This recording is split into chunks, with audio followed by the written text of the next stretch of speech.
Good morning, everybody. Aloha. Thank you for joining us this morning.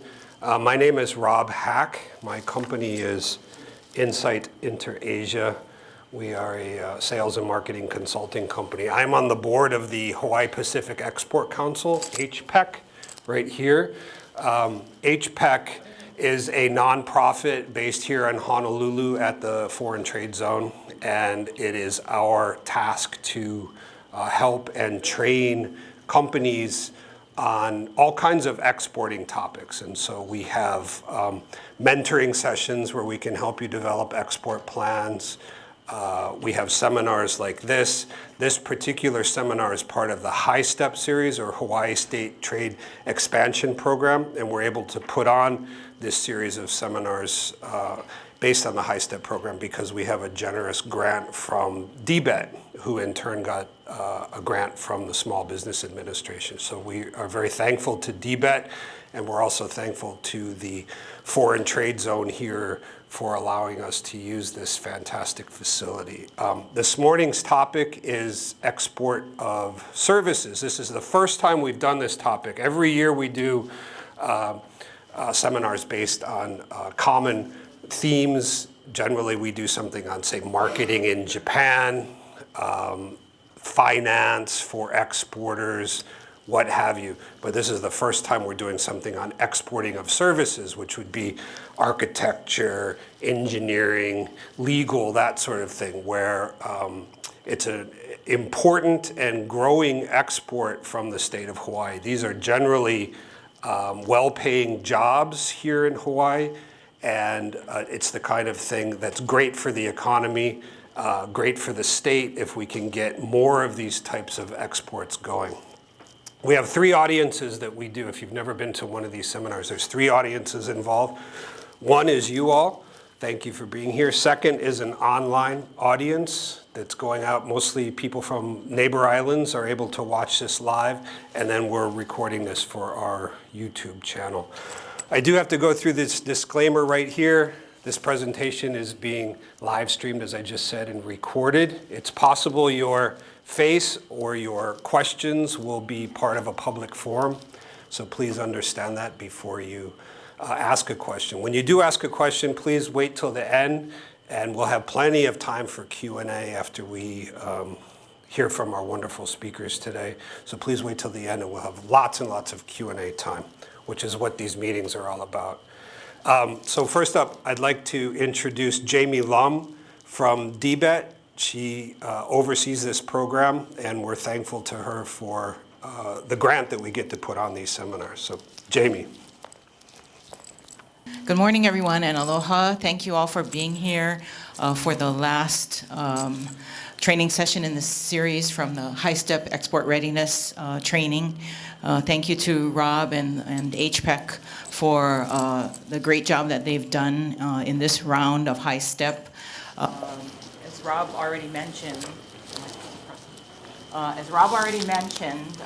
DBET is the recipient of a grant from the Small Business Administration for this HighStep program, which is intended to increase overall nationally to increase U.S. exports, but of course specifically to Hawaii, we want to see more of our companies exporting, and for those that are already exporting, seeing them expand even greater amount of their sales through exports.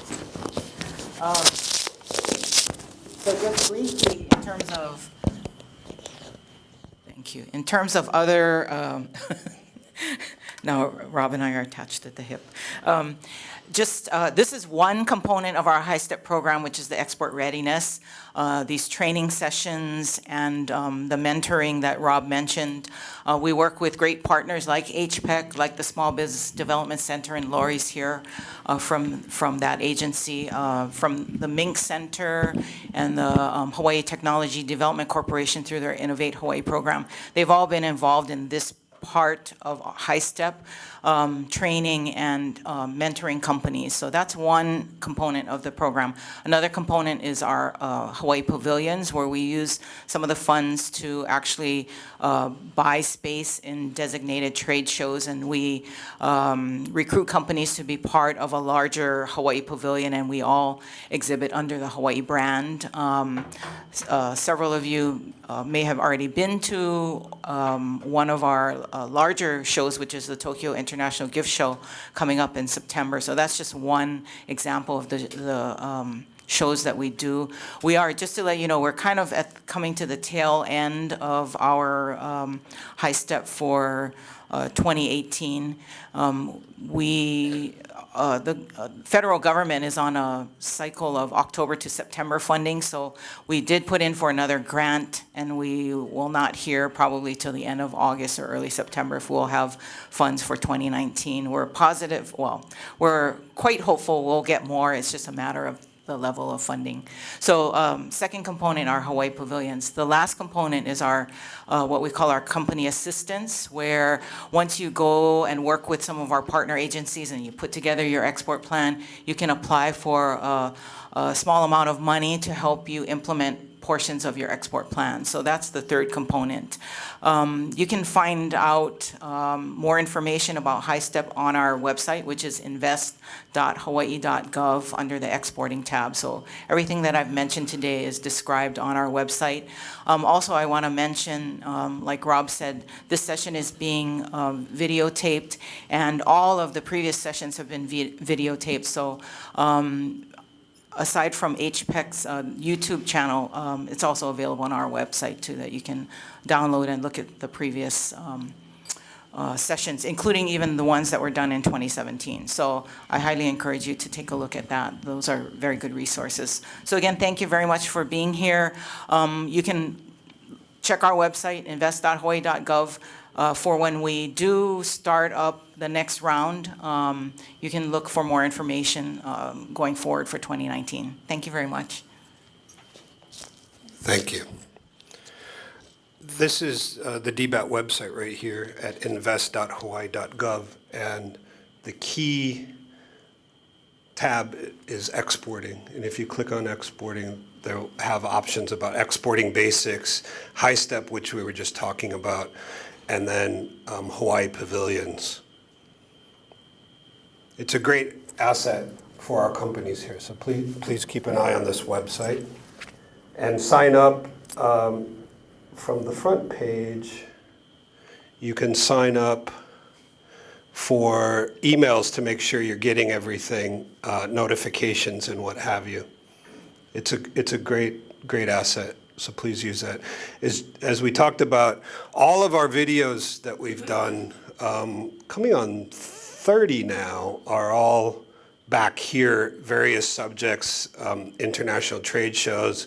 We had a great program on scaling up operations. If you were to get a large order from an international customer, how do you process that order and get it shipped?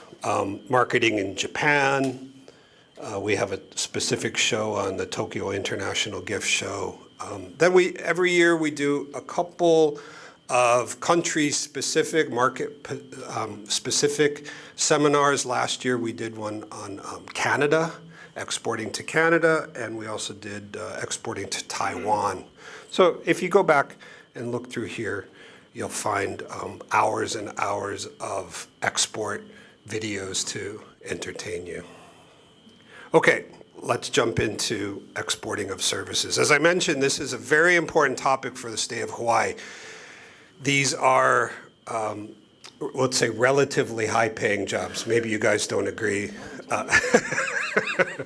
As I was explaining, both of these wonderful speakers today, first of all, is Janice Lee and Jim Freeman. Janice Lee is from WATG. Jim Freeman is a principal in his own firm, FSC Architects here locally. But as I was talking in the hall before, architects have a special place in my heart. I was an engineer by training in undergrad, And the program I was in, I had to take several architecture courses, and I lived with a couple architects, and it was amazing to me how much work they had to do in school compared to other disciplines.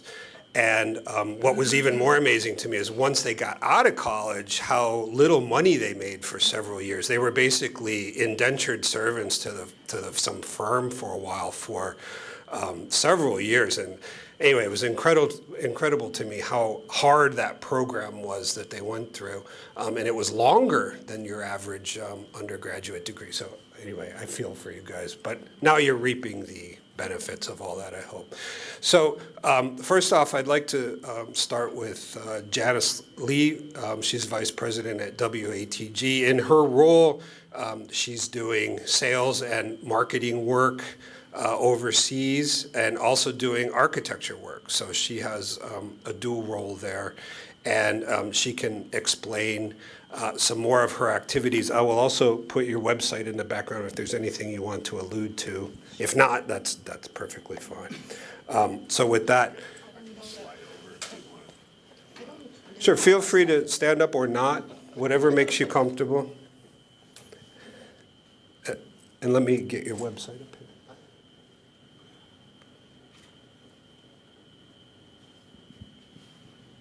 Oh, yeah, okay. Please.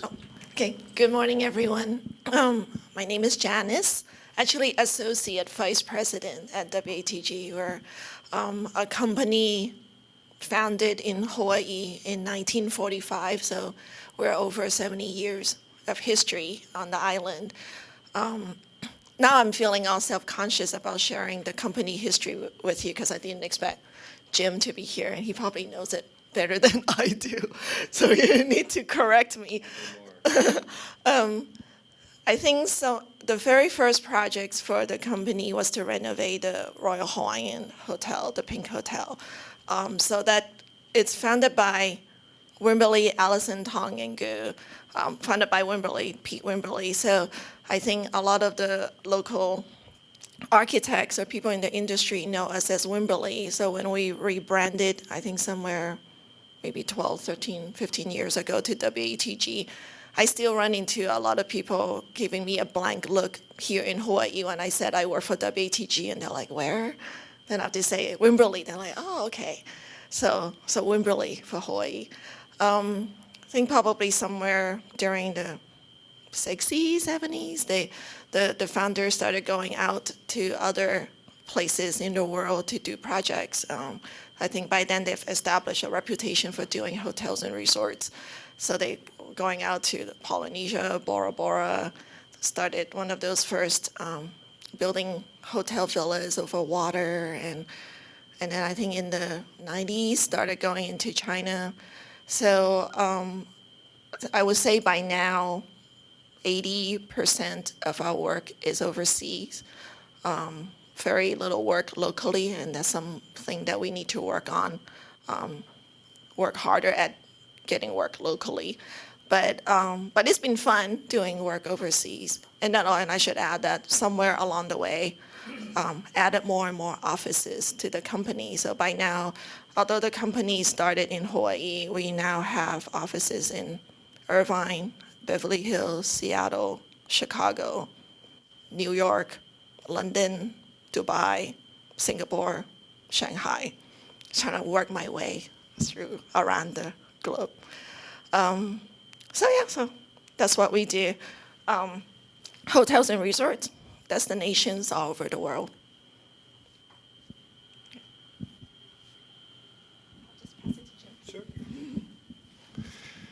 Yes, I'm Jim Freeman, and I co-founded FSC Architects 8 years ago. And prior to that, I was 13 years at WATG, and prior to that, I was 9 years with another local firm, Johnson, Shishima, Lewis and Laurie, for the old timers that are here. Most of those individuals have retired by now, but it was a good working environment for a medium-sized firm that did strictly local work. and for 9 years of doing local work, taught me a lot of lessons about doing work in the Pacific Islands and what we think is the best melting pot in the world. And then 13 years of work with WATG opened my life to hospitality design and international work, and it changed my life in many ways. And the irony is when I came to the islands, I wasn't interested in doing hospitality design. I was interested in doing just about anything but hospitality design. And then after being introduced to hotel work, I realized it was so much fun, and I had a knack for it. And now I'm spoiled, and that's all I want to do. And that's what we specialize in. We rarely do things outside of the hospitality design sector, and if we do, it's usually because of a particular client and a client need. So we primarily do international work. For several years, that's been 100% of our work. And this year, it's actually maybe 50%. We have a couple of large projects on Oahu and Maui at the moment, but it just spikes year to year. And when we were doing 100% of our work overseas, it wasn't because we didn't want to do local work. It's just that the opportunity to do a new build resort in the islands, in the Hawaiian Islands, is very rare. And all the new build hotels and resorts are elsewhere, and primarily in Asia and Southeast Asia. And Janice and I both been able to really ride that wave in Asia, and it's been a blast. It has been a blast. So, yeah, these are my three other partners: Benjamin Kandari, Sandra Voch, and Matthias Winkler, and we have an office down on the edge of Chinatown on Merchant, next to Murphy's. Yeah, everybody knows where that is, I imagine. And we have a lot of fun. So one of our, architects, of course, they like to win design awards, and there's been several of those. But quite honestly, one of the awards that I'm most proud of, and it was something we weren't going after initially at all, and it came to us, the opportunity came to us, and we said, well, why not? And that was in 2013, we won the State of Hawaii's Small Business Administration Exporter of the Year Award. And I think I understood at the time, it was the first time a professional service company had won such an award. And for the state of Hawaii, that usually goes to the coffee industry or the Macnuck industry. No one thinks about Hawaii being a place to export professional services, and we are. We have incredible talented pool of engineers and architects and other professions that either are doing work abroad or could be doing work abroad. And so I was quite taken aback by winning that award. I thought, well, we'll submit it. It'll be fun to submit it, and then that's it. And then we won. I thought, wow, an architecture firm winning the Exporter of the Year Award in the state of Hawaii. It's like, wow, so. Yeah, so that's what we do. So should I parlay into how we go about that? Absolutely. Tell us some nuts and bolts. Like how do you go out and sell it, and then how do you accomplish the project? How do you get paid? How do you let me parlay that in a quick way of showing two projects. Go to portfolio. I'm sorry. Go to portfolio. And click on this Hilton Linchi resort. And I want to show you two projects that we designed for the same client pretty much at the same time with completely different results. And that's because they're in completely different cultures, climates, different program.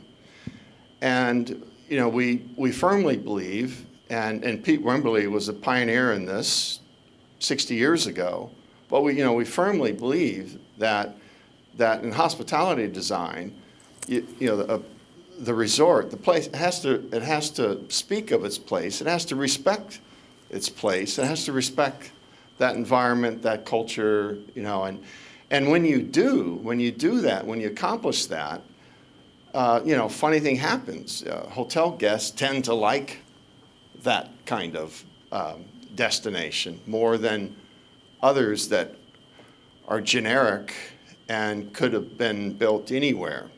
So when you figure out how to develop a resort that speaks of its place, it's just good business, and so what I wanted to show was if we click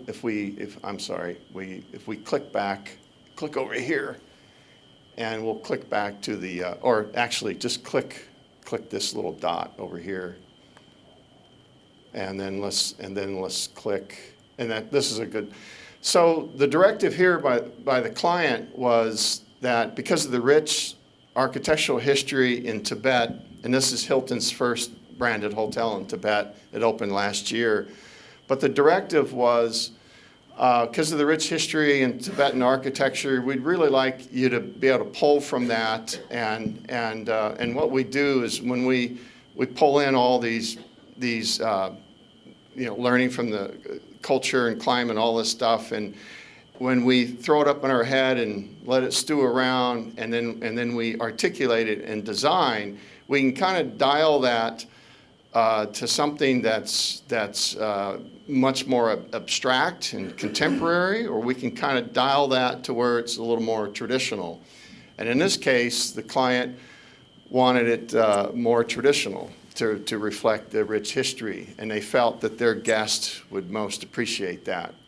And so then if you go back to the hotel and resorts button right up here,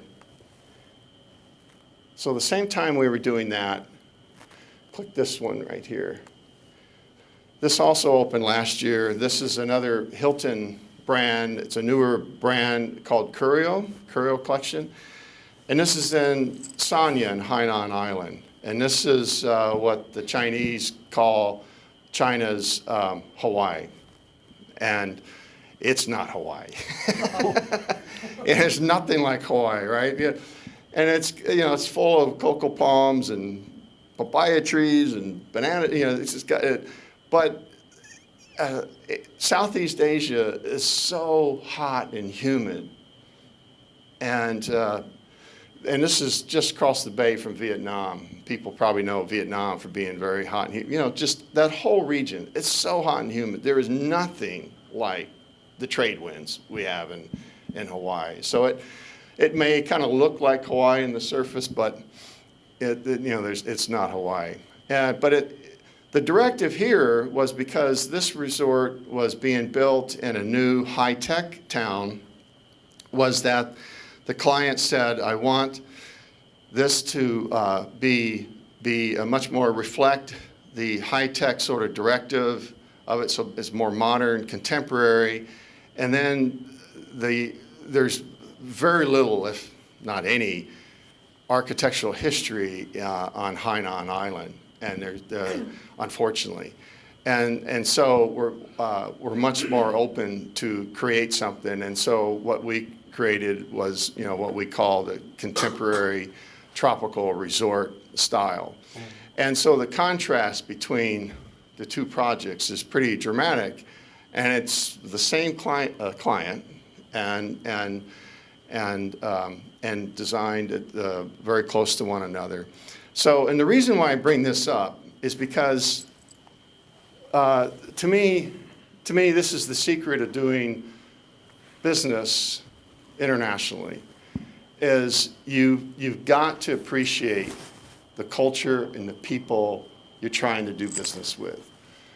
I don't care if you're, designing architecture, or it's any engineering discipline, or you're building roads or whatever, is you've got to be able to connect with the people you want to do business with. You got to be able to look across the table, look them in the eye. They want to look you in the eye, and they got to believe you. You got to be believable. And if you speak from the heart, and you're honest, because they'll figure out if you're just full of bull or not. I mean, people are the same the world over. And we can read each other. And I don't speak any of these languages. Unfortunately, I have talent in architecture, not in languages. I can't, unfortunately. And But is that necessary in your business? no, having good translators is. Having a good translator that understands your business. You can hire translators on the spot. There's lots of services, but can they talk the jargon of development and of architecture? And there's a lot of training involved with that. And Janice and I have been through this process with a few translators, and one of the best ones they have was one I trained several years ago, and she's doing quite well with you guys. Is that translator, is that person based here or based in the China. local market? In China. And works only for? Correct. Okay. It's an employee. Yeah. And that's the best alternative if you can develop that. But speaking the language, is not necessary. I mean, it's always nice to try, and here again to demonstrate that your empathy for a culture, and have an interest and curiosity, and you care about them, then you would naturally try to speak the language too, right?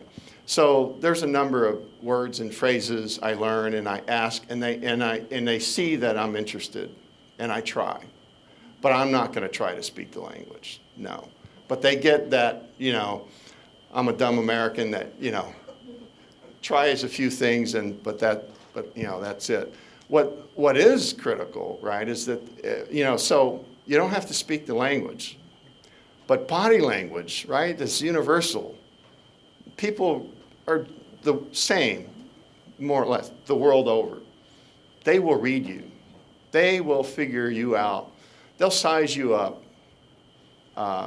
fairly quickly. And if not over a meeting, it's over a meeting, and then a lunch or a dinner, and they'll size you up. And so, if your heart's in the right place, right, and you know how to respect and treat people, and I think Hawaii is, the best melting pot in the world. That if we haven't learned how to get along together here, it's then the world's in a bad place, right? So the idea of us on the islands being able to connect to different cultures, even though you can't speak the language, but we do understand how to respect one another. To me, that's the secret to it. That's the whole thing in a nutshell.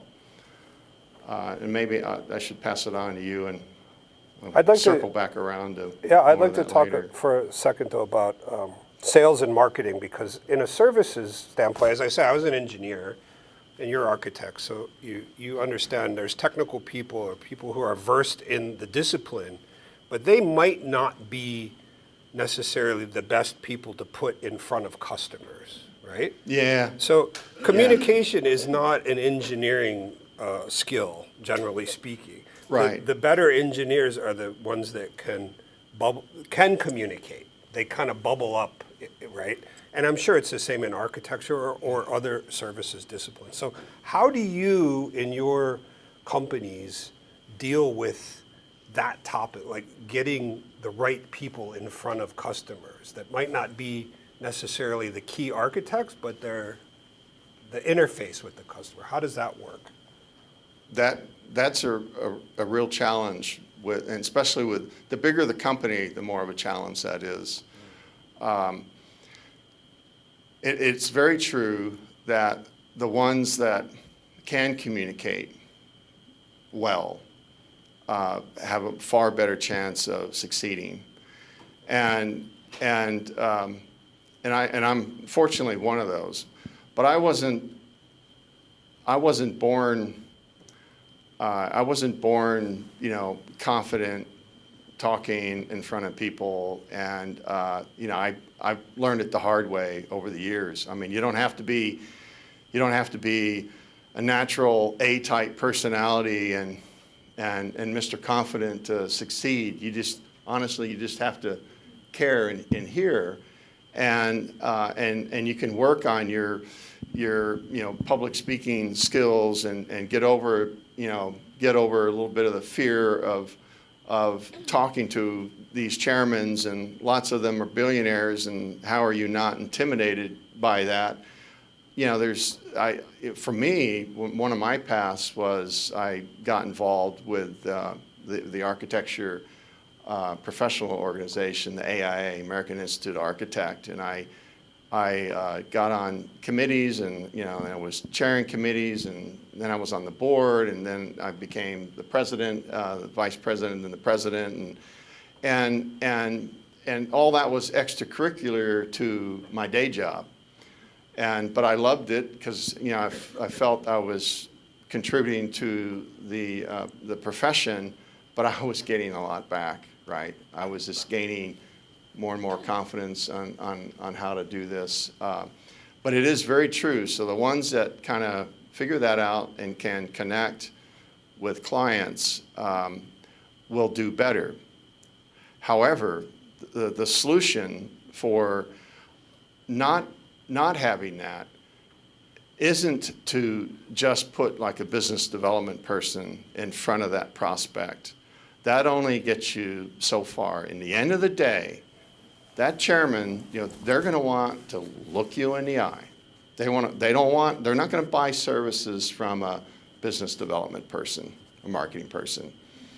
That might be simply an intro to the company. But in the end of the day, you're going to have to get your face in front of that chairman, whether you like it or not, whether you think that's, your strength or not. In the end of the day, you're going to have to get in front of that chairman and look each other in the eye, and he's going to have to believe you.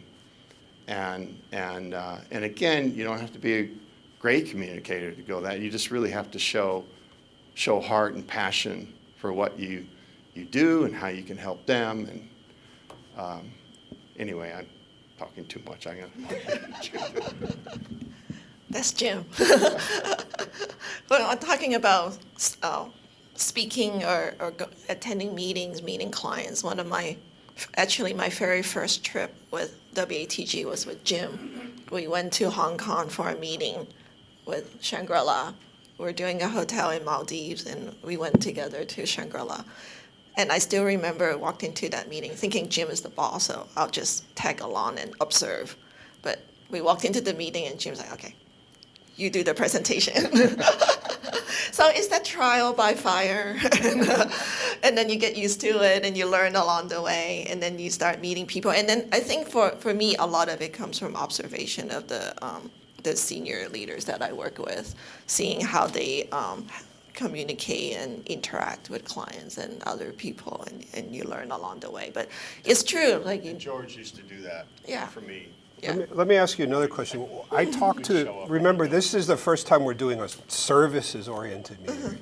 So when I talk to the other companies who are making products, I tell them they really need to play up the fact that their products are made in Hawaii, because Hawaii has such positive word association. When somebody anywhere in the world hears the word Hawaii, it's a very positive image that comes to mind. Very few places like that have that advantage, right? Now, does that translate to services as well? In your line of work, do you feel that, or? Absolutely. I think for us, I mean, I don't know if it translates equally to other architects doing other project types, but for us, we're in the hospitality industry design. So everybody knows Hawaii is the tourist destination of the world. So just being from Hawaii, we carry that aloha spirit. We live in it daily about tourism and hospitality services, nice weather, and especially starting working in the tropical environments. We know how to design indoor-outdoor experiences and how the interior space interact with exterior space. So having Hawaii as our background definitely helps with what we do. Although then there's the different, when there's a client looking to build, let's say, a high-rise urban building, they may not necessarily think of us immediately. So that's something that we need to work on. And so something that with WTG having multiple offices, then we kind of spread that around, right? If they think of beach resort, they think of Hawaii. They think of urban high-rise hotel, they think of Chicago or Seattle or New York. So we have that as a benefit. How, stay on this topic of sales and marketing, and you have different styles of firms now between the two of you. As you said, Janice, your firm has offices all over the place, or Jim is a bit more localized here. So how do you handle the expense of travel, right? Small companies here, like you know very well, if you take a trip to Shanghai and you have to spend 3, 4, 5, 6, 7, however long you're there to have meetings, you could easily be talking about a $10,000 trip, right? Even if you travel economy, it's expensive for a small services company, right? So how much of your work is actually getting on a plane and doing those meetings versus, I don't know, doing some kind of video call like this? I mean, does any of that come into play for you, being here in the middle of the Pacific Ocean trying to work on these deals, many thousands of miles away?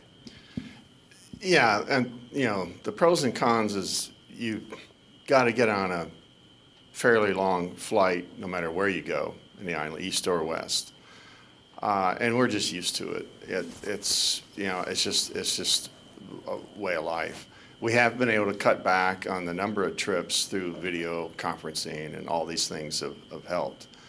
But one of the advantages of Hawaii is that you can talk to anywhere in the Pacific Rim, Asia, Latin America, South America, within their business hours. Right.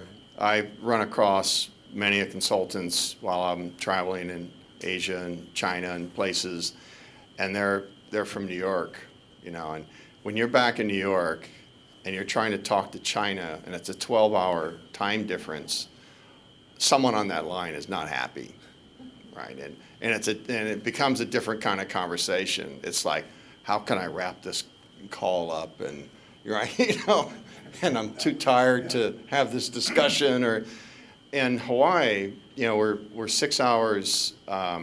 The way I always think of it, even though they're a day ahead of us in Asia, it's easier for me to think of it, they're just 6 hours behind us on that business day. And so we can always talk within the same normal business hours. We overlap that. And then you go back east, to the East Coast. Again, East Coast is 6 hour time difference. I can talk to the Caribbean just as easy within the same business hours overlap as I can talk to Asia. There's no other place on the planet that can really do that. Hawaii is uniquely situated in that, so you don't have to just think of it's naturally us here to think, if you're exporting, you're maybe naturally thinking Asia, but you can you can go eastward just as easy as you can go westward. Geographically, it's great. Actually, can you pull up the PDF that I prepare? I'm not going to go through every page, but there are some photos that I want to share with everyone. I think to be in this business, whether you're exporting services or products, you just kind of have to like traveling to meet your customers and your clients. And I actually left WTG a few years ago, and then I was getting island fever. It just feels weird not to be on a plane every other month, and I'm like getting like shaky. And if you skip to maybe skip to there, okay. So maybe, is there another one before this? Yeah. So this is all the travelings that we do on a regular basis. So this is a quick slide showing that we're on a plane, in airports, a lot of time in the lounge, on boats, checking in a hotel at 3 a.m. in the morning. A huge amount of time is spent on the road, waiting at different transportation hubs and places like that. And then the next page is... When you guys take a trip, how long are your trips? When we go to China, and depending on if you're going to the coastal city like Shanghai, Beijing, Guangzhou, now there are direct flights. How long do you stay there? Oh, how long? Okay, so it depends on the type of meetings we're going to. I think we still work in the same mode where we usually kick off a project with a design workshop. So those usually take a little bit longer. So you need to go visit the site, and depending on how remote the site is and how long it'll take you there, and then you spend 2-3 days with the clients and their team to come up with the design direction. So those can last anywhere from 3 to 5 days. And also, I think nowadays, I personally like to spend a little bit more time on the ground rather than going back and forth a few more times. Do you ever go early to get over the jet lag and get your brain ready, or no, you just show up and wing it? Yeah. Going in that direction, when you're going to make a presentation, your adrenaline is up, and you're going through the presentation right in your head, and you're on the plane and whatever it is. You tend to be, your adrenaline's going. It's coming back. Yeah. The jet lag is when you come back home. I find that, it takes a day or so to sort of get the clouds out of my head, and then the older I get, it takes 2 days to get the clouds out of my head. In your line of business, can I ask you, how much entertainment is involved? Do you go out with customers? Yeah. Let me come back to that. So back on the travel, another trick is to try to piggyback your clients. Ideally, initially you might just have that one client in Asia, but ideally you've got multiple clients. And it takes effort, but it's worth the effort, as you've got to coordinate with those various clients to stack the meetings so you can piggyback one round trip airfare, and you can cover 2, 3, in the heyday, especially when China was super busy for us, I could easily have 4 different client presentations, and to get your teams here all on the same page to meet those deadlines, to get those clients to commit to those days.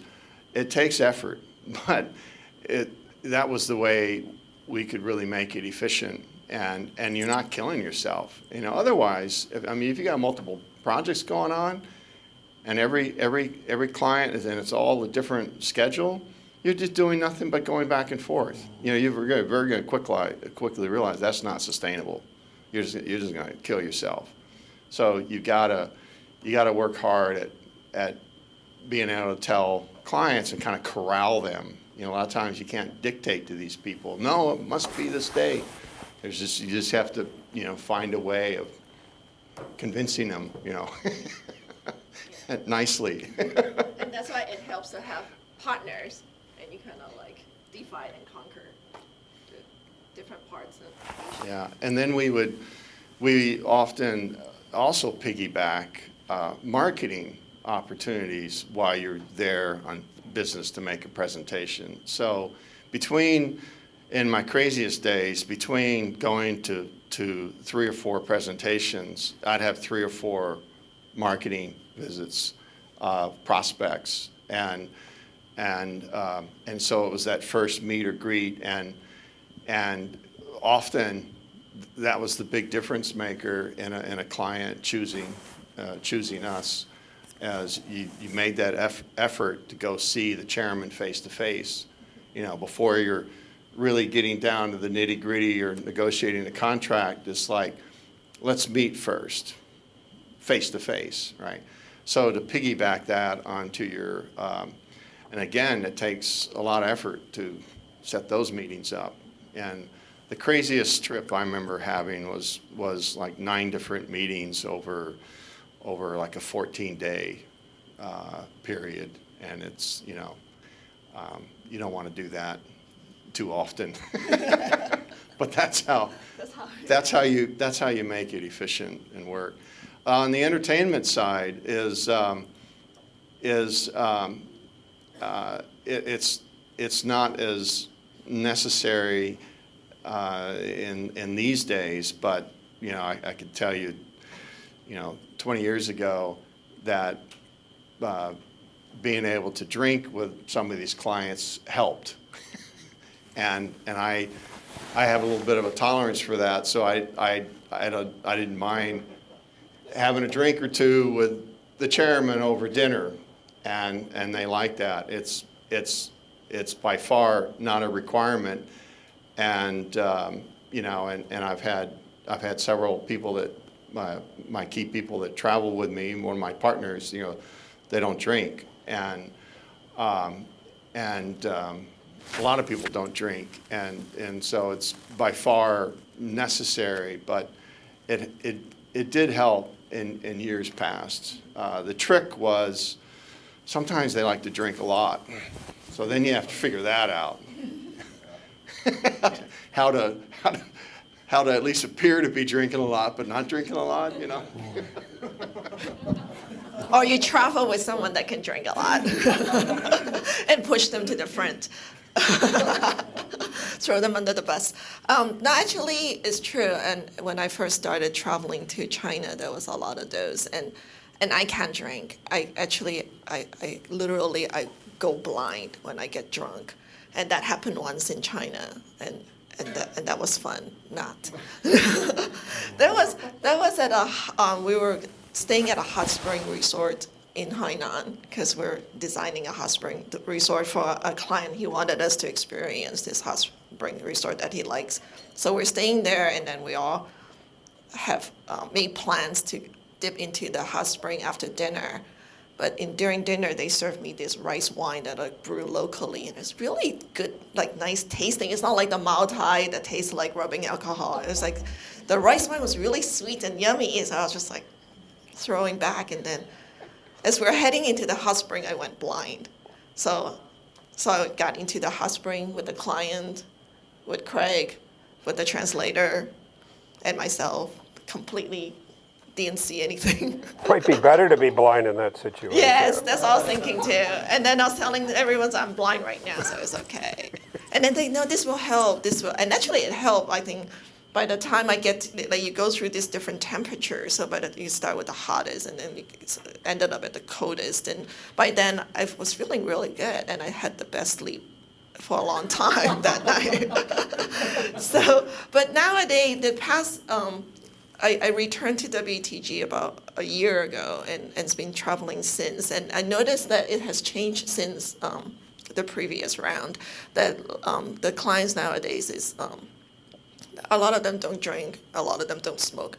Before that was an issue, you walk into a meeting room and everybody's smoking in there. And that's kind of challenging, more challenging than the drinking. But nowadays, there's very little drinking, very little smoking. Have you found, just between the two of you, in professional services business in Asia, is there a difference between being a male versus female? Besides the drinking capacity, and the karaoke capacity. Because I've also been to meetings where after dinner, all the men goes into one karaoke room and all the women goes into a different karaoke room. I don't want to know what happens in the men's side. On the women's side, we're just drinking tea and eating fruits and singing. We're having coffee. Sure.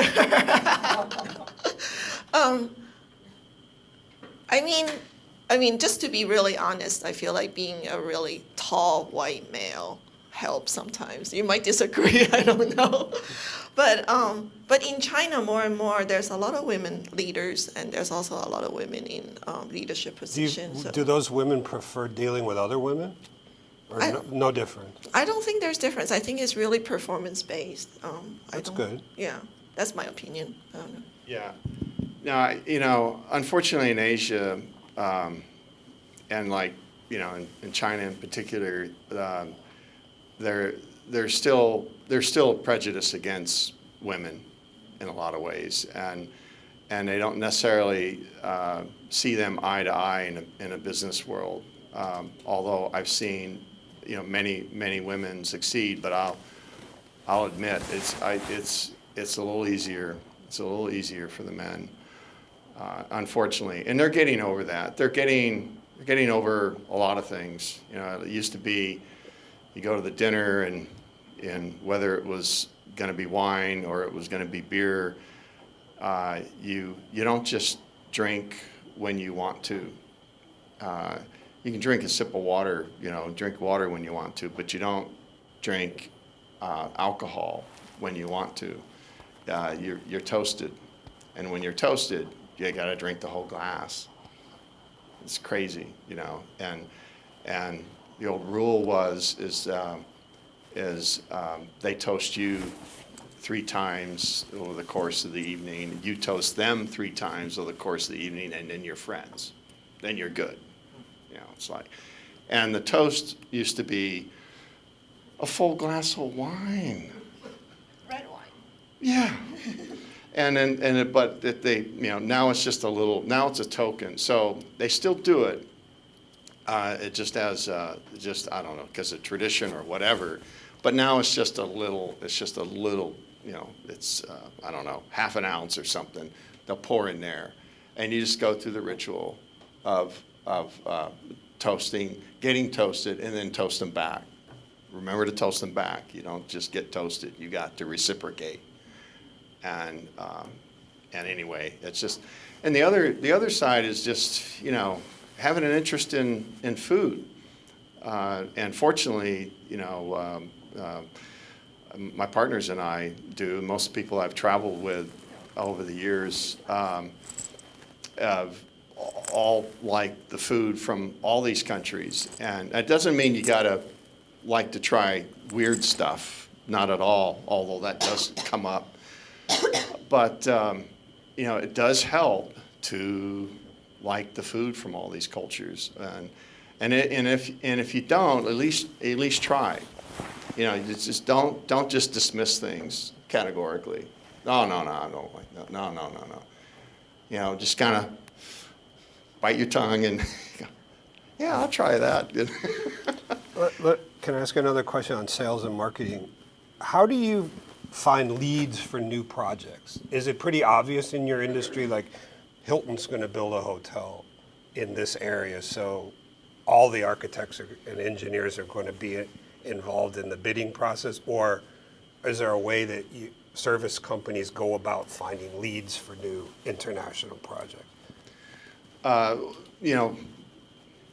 Fortunately for us, and even more so for WATG, because they've been at it for so many decades, there's a reputation out there, and there's repeat business, and there's referral, and then what I learned through my experience with a big company is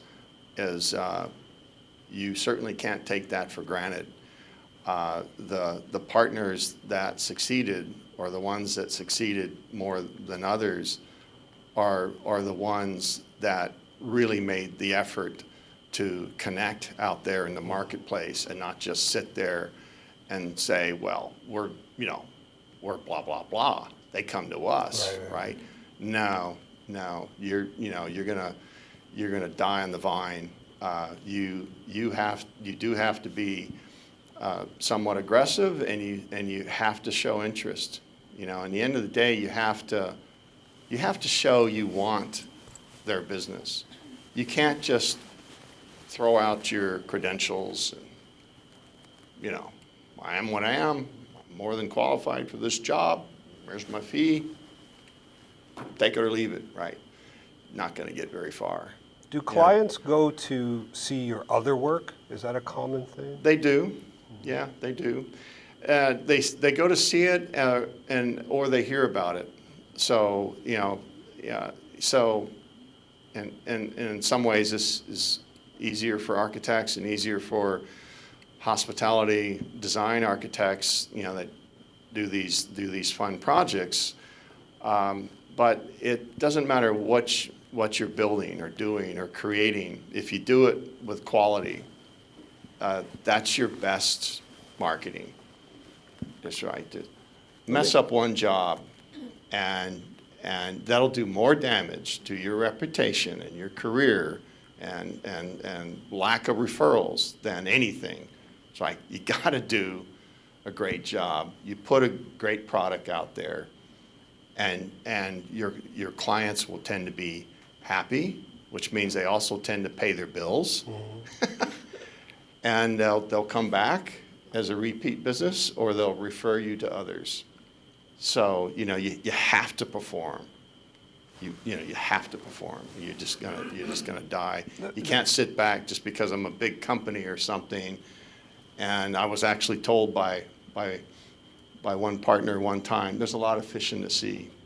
This individual had a hard time with a lot of bad debt every year, because tended to get fired from projects because tended not pay attention to the client and the project, and it all went downhill, and clients not paying the bills. And when I confronted this person, the answer was, there's a lot of fish in the sea. That's the slow death. This was a really good segue, because one of the key questions I wanted to ask is, if you're a services company in Hawaii under U.S. law here, your accounting is all done here, I assume.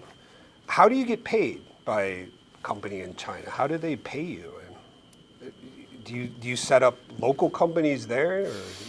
A lot of people do it different ways, and we get paid here. They pay us in U.S. dollar. They wire the money to our bank here, and I still think that's the best way. Others might tell you otherwise, and there's ways of setting up, companies in other countries, and and Janice could tell you more about that with some of their other offices. I think in some locales, they definitely take in the money there, and other locales, it still might be wired directly to a bank in the U.S.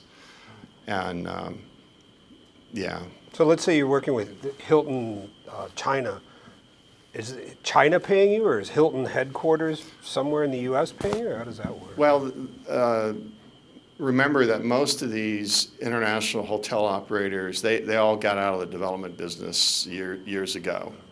And categorically, none of them really develop anything. They're just signed on as the operator of the hotel.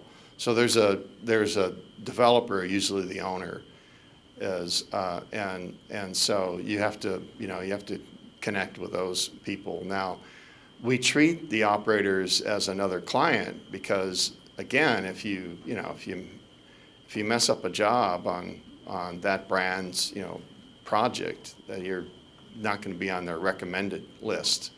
So they're at the end of the day, the owner, the developer, makes the decision, but they'll take recommendations from the operators. So you have to keep the operators happy, keep the owners happy. There's a lot of people to keep So happy.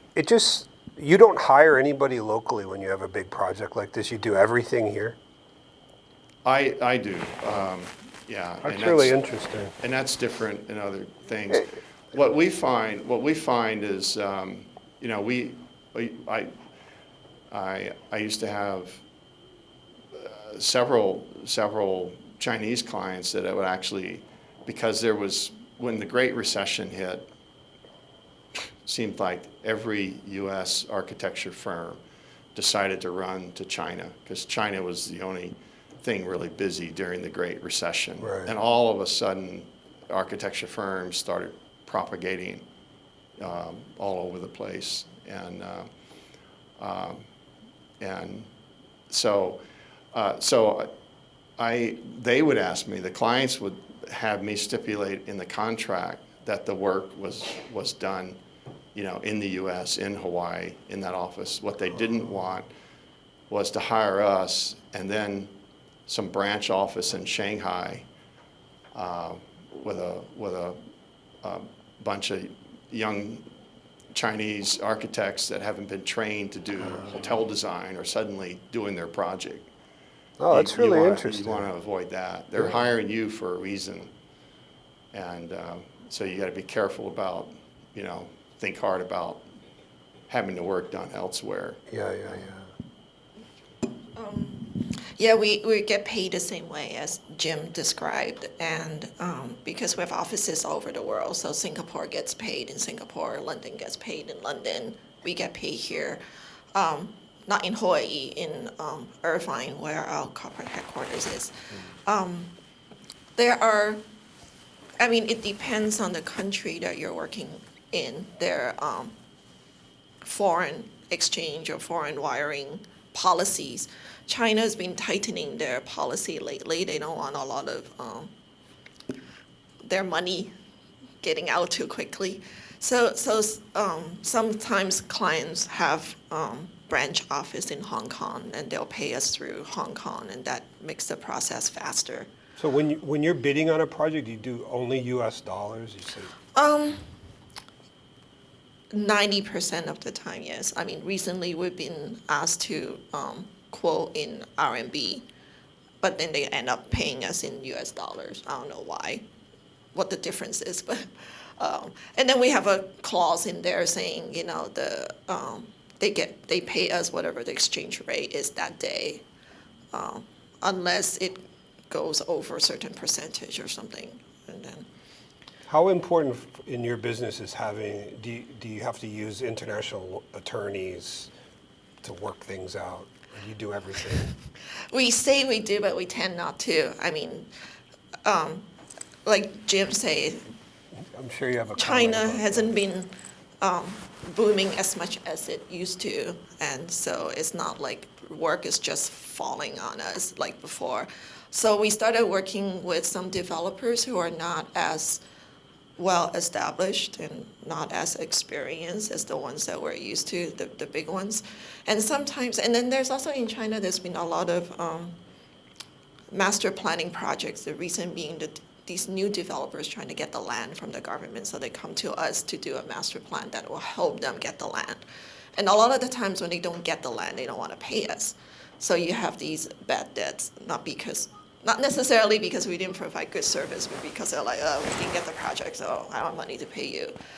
So you have to go after those people to collect your money, but sometimes you have to feel like, is it worth it to get a lawyer involved to collect $50,000, $70,000? So we use it as a threat. I'm going to ask you an unfair question because I'm asking you to generalize all across services, but at least from an architecture standpoint, do international clients, do you pay them, or do you ask for payment up front, or how does that work, generally speaking? Yes, we ask for a mobilization fee, usually 20% of the total fee, and we try to front load. That's kind of an industry standard. Yeah, we front load as much as possible, but I mean, and be reasonable about it. So usually the last payment is very little. And for architecture, usually the last payment is construction site visits.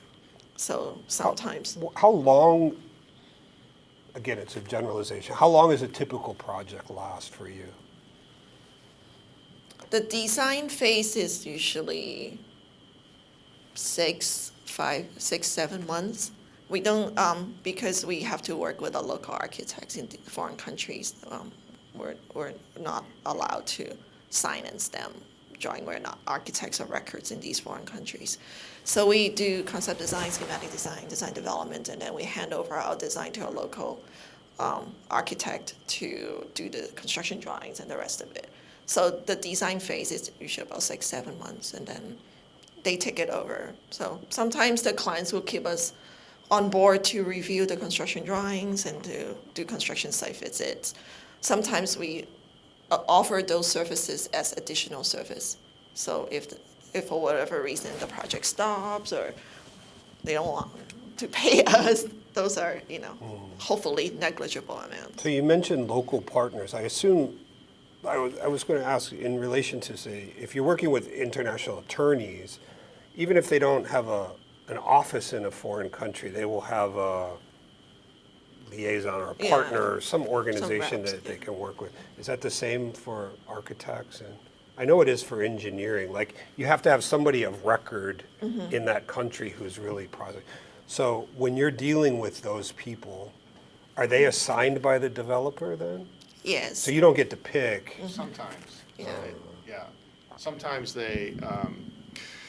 most of the times they hire them directly, but sometimes it's one of your recommendations. So a lot of times they ask us for a recommendation. We give them a short list, and they pick from that. And internationally, we generally try to avoid having just for liability reasons, it's not advisable to have the local architect of record under your contract. Yeah, You sure. just push that off on the owner to hire, and it's their responsibility. So during the lifetime of your project, is that group is who you're communicating with the most?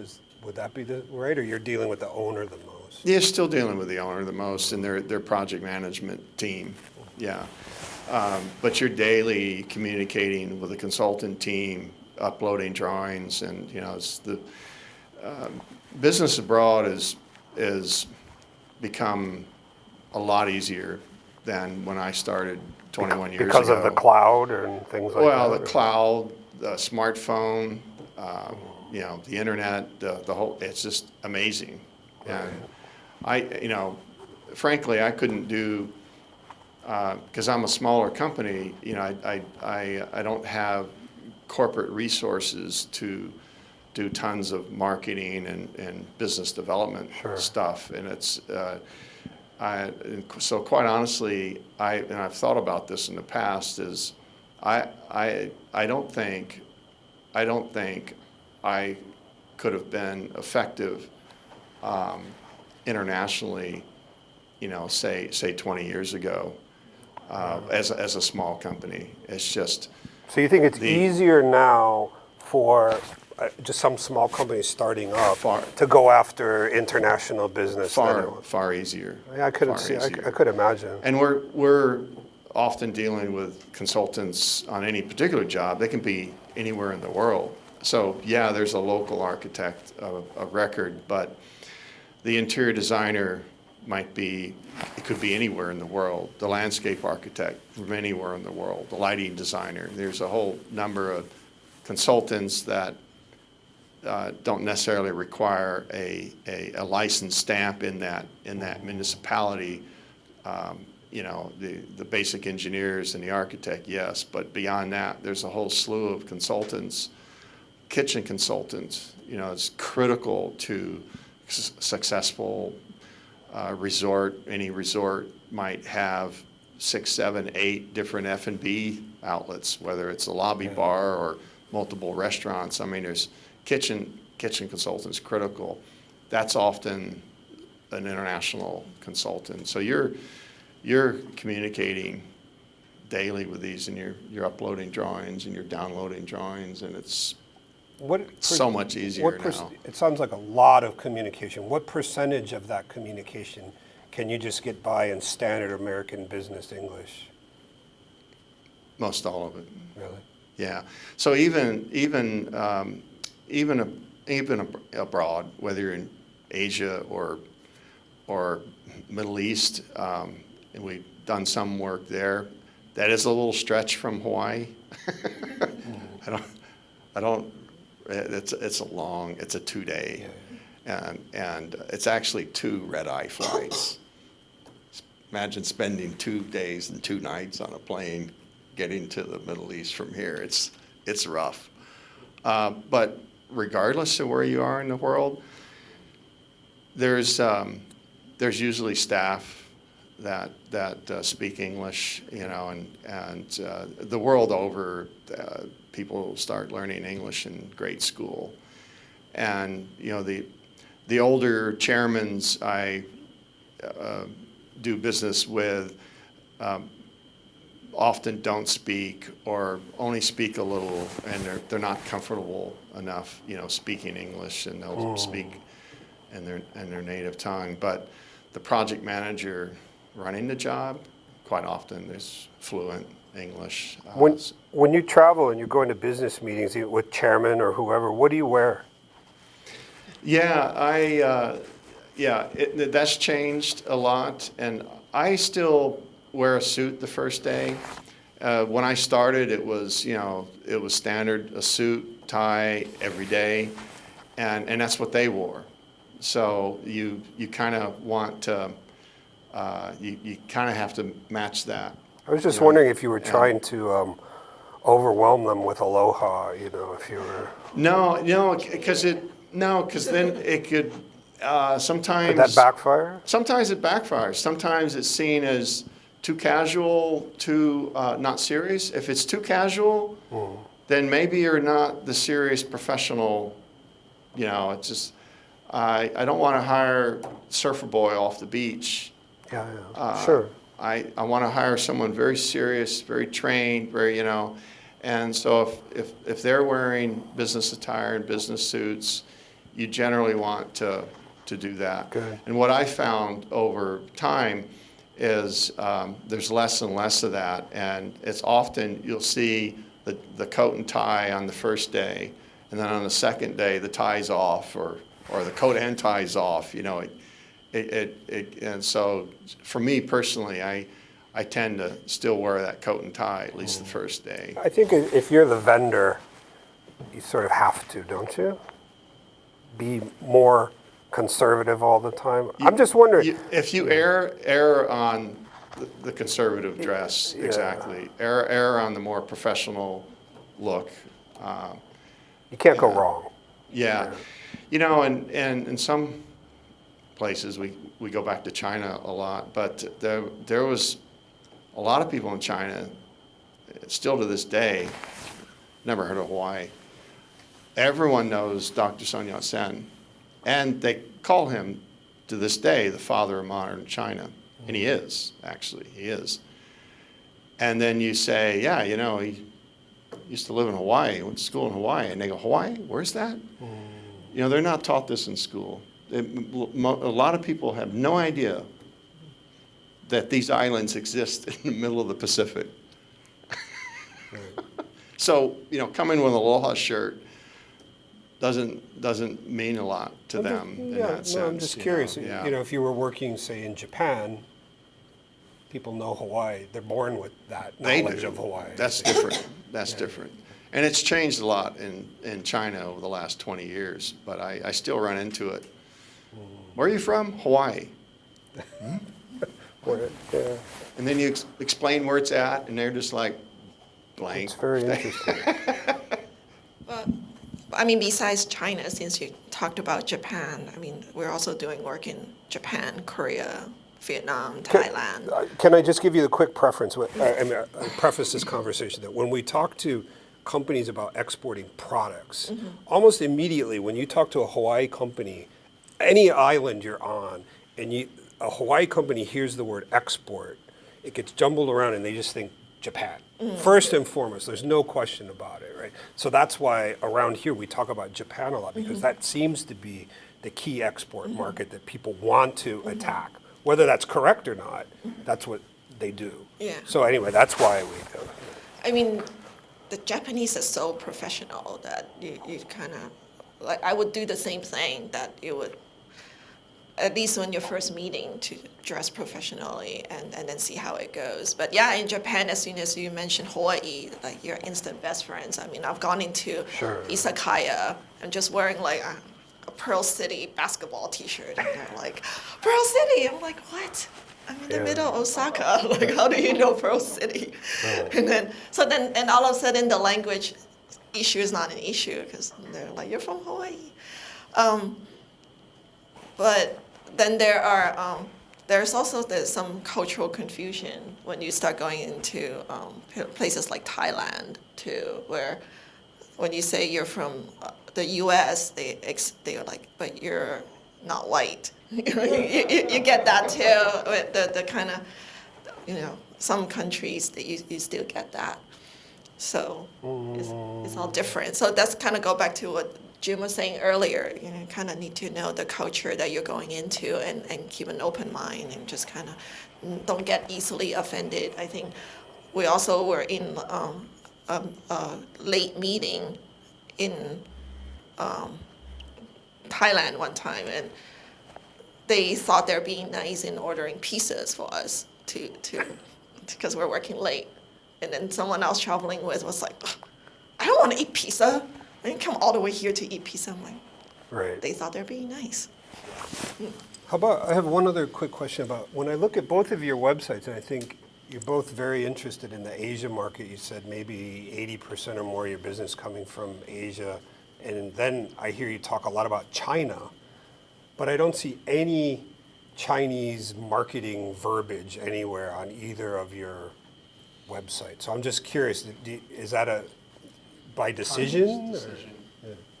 Yeah, at one time, we actually had a button you could hit for a Chinese PDF version, but it's not really necessary, and you also don't want to appear to be overly focused on one region. So if you put one up in Chinese, should you not have one in? Makes sense. Right? Yeah, so, yeah. But do you find most of your customers from a services standpoint, are they okay with that, generally? I think it's okay on the website, but you should have marketing material you can email them that's in their language. And I always tell people, get your documents formatted on A4 paper because there's no 8.5 by 11 anywhere outside of the United States. Do you guys agree with that? Yeah, totally. Okay. Yeah, you just got to get used to the metric system as well, and just For sure. So it's hard to find. It's like it's hard to find like A3 size paper. So being architects and a lot of drawings, and we often have our half size set. Is like 11 by 17, or A3 would be the closest equivalent of that.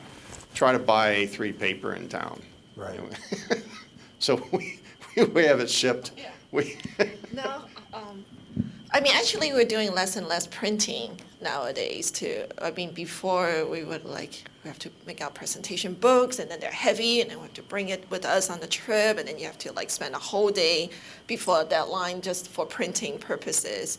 But now, more and more, actually, we've been leaving it out of a contract. So I don't want to carry it. There's a printing company in wherever country it is. You upload the file, they can print it themselves.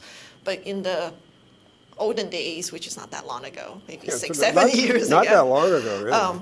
Honblue had to cut, they would buy a big roll of paper and then cut it down to A3 for us. And that was expensive because it was a lot of labor to cut a big roll of paper into A3s. So, yeah. The older old days is that not only carrying the half-size booklets, one full-size set of drawings. Wow. So I had one big whole roll of drawings over my shoulder on one side, carrying a bag of booklets on the other, and it was, I'm glad those days. Yeah. Glad those days are long over. Yeah, I mean, for people doing product exports, I don't know if you bring your samples with you. Sure. We also would bring, we bring facade material samples with us to show them, like, the roof tile should look like this, the stone wall panel should look like this. So so on top of all the drawings, we'll make like a nice board and we'll put the samples on it nicely. And then you try to get it through custom, and they're like, I was just going to say, like, what is that? And so we take a picture of it and paste it outside so they don't tear it apart. It's like, trust me, this is what's inside. So, but we do less and less of that now. I mean, just a lot of things are electronic. So, And you never wanted to trust check-in. You just didn't want luggage to be lost, and then your whole presentation's gone. So all those drawings that was all carry-on. You're lugging this through the airports and everything, and yeah. wow. Okay, before we open it up to questions from everybody, I'd just like to ask you in maybe a minute each, tell us something that an export-oriented service company, what should they be thinking about? Any kind of lessons you've learned over your long careers about exporting a service from Hawaii? Advice to a small company. Just getting started. Company. Yeah. I mean, probably have different thoughts from Jim and I because of the different sizes and focus of the two firms. Even though we're kind of essentially doing the same products, providing the same services, and we're competitors. But being in a bigger company and being spread so wide and far over the globe, I think and having been doing it for so long, I think my feeling is that, like, but don't forget where you're from. Don't forget Hawaii. I think we're too so removed locally that I don't think that's a good thing. So we're like, it's kind of sad actually that we're established here, but now we're all over the world. But here, not working here, I think is a misfortune and a missed opportunity for WATG.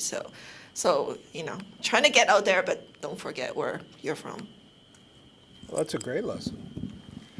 I guess kind of two things, one on the front end and one on the back end, and the part in the middle of actually doing the work is in some ways the easier part, and that's just doing what you do, and you do it exceptionally well. And on the front end, it's just to reiterate what I said initially about speaking from the heart, you got to be real, right? You can't be full of it, and you got to be humble, and you got to really care about people and places. And I don't care what you're designing or manufacturing or whatever. If you can't connect to the people you're trying to do business with, you're going to find it harder to do business. And then on the back end is you got to get paid. You got to get paid, and especially if you're a smaller company, you go bankrupt pretty quick if you're too undisciplined about sort of following a procedure with your clients to get that last payment. And it's the last payment that's the one that's most vulnerable. And they could sound all very nice and be so pleased, and then in the end they could still say they're pleased with your drawings, and then the payment just doesn't arrive. It's like, well, when where's the payment? Oh, we're sending it. Is there any issues? Oh no, there's no issues. So where's the payment? Oh, it's in process. It's coming. When? So there's a discipline and a process with that, and I often describe, and just dealing with business in general, is you got to learn to be flexible, and you got to learn when to be stiff, and a little bit like a cocoa palm bending in the wind. You got to be able to to give and to have some patience and relax on certain things that you're not used to having to deal with, as far as a very experienced, mature developer and in a very mature market, and things work always like this, and it's quite orderly, and it's not like that abroad. It's all over the map. So you have to be able to give a little and show some patience and flexibility, but then you have to know when no is no, and otherwise you're going to find, you have trouble getting that last payment. So you get flexible and firm at the same time. You have to find your way through that. Great. Great. Thank you very much. Any questions now? We'll open it up from the audience. Ma'am? It was an excellent point that you said you got to connect with local client, because I used to be one of those local clients in Japan. So I thought it was excellent.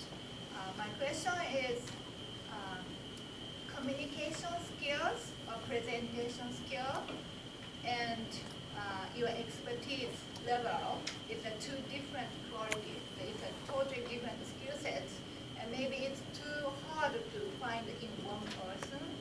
And I thought a good example is best Japanese sushi chef.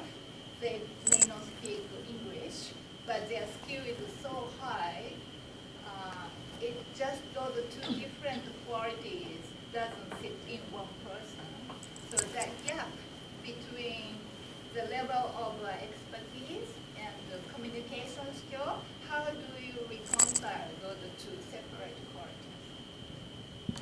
Yeah. Sorry to interrupt. Can you kind of repeat the question? Because the online audience can't hear the questions from out there. Is it possible? Sorry about that. Alarm's going off already.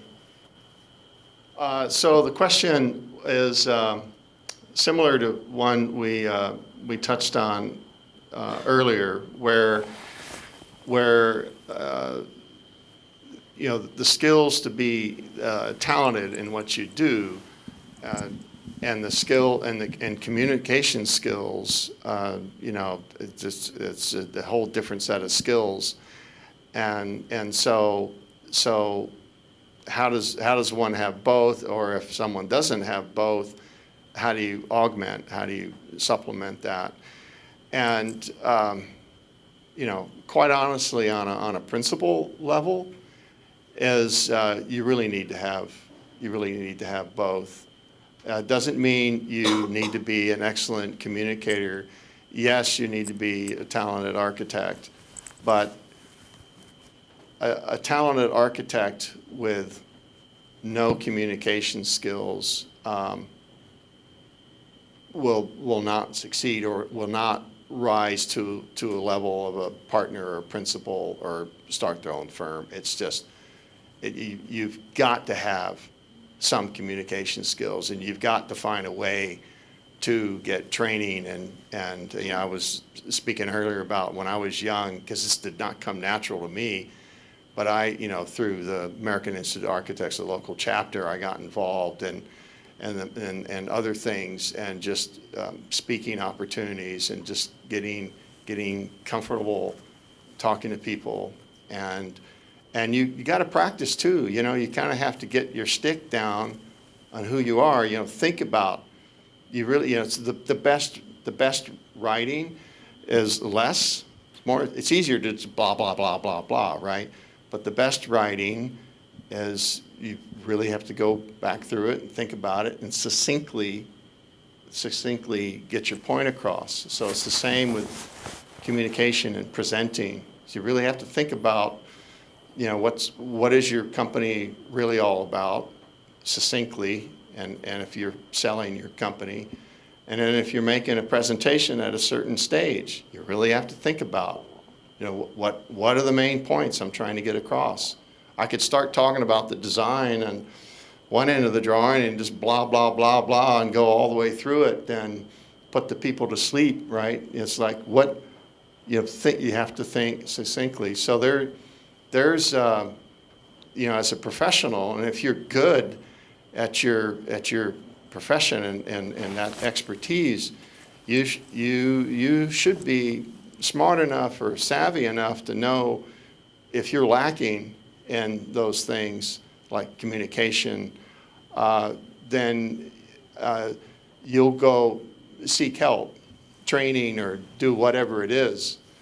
And it's another telltale sign is that if you're not willing to do that, it's really a telltale sign is that you're not going to have the savvy to go out and get business, right? If you're not savvy enough to get yourself in order and supplement your weak points, quite honestly, you're not going to be savvy enough out there to sell yourself, because you're going to end up backing off and taking the easy way out or something.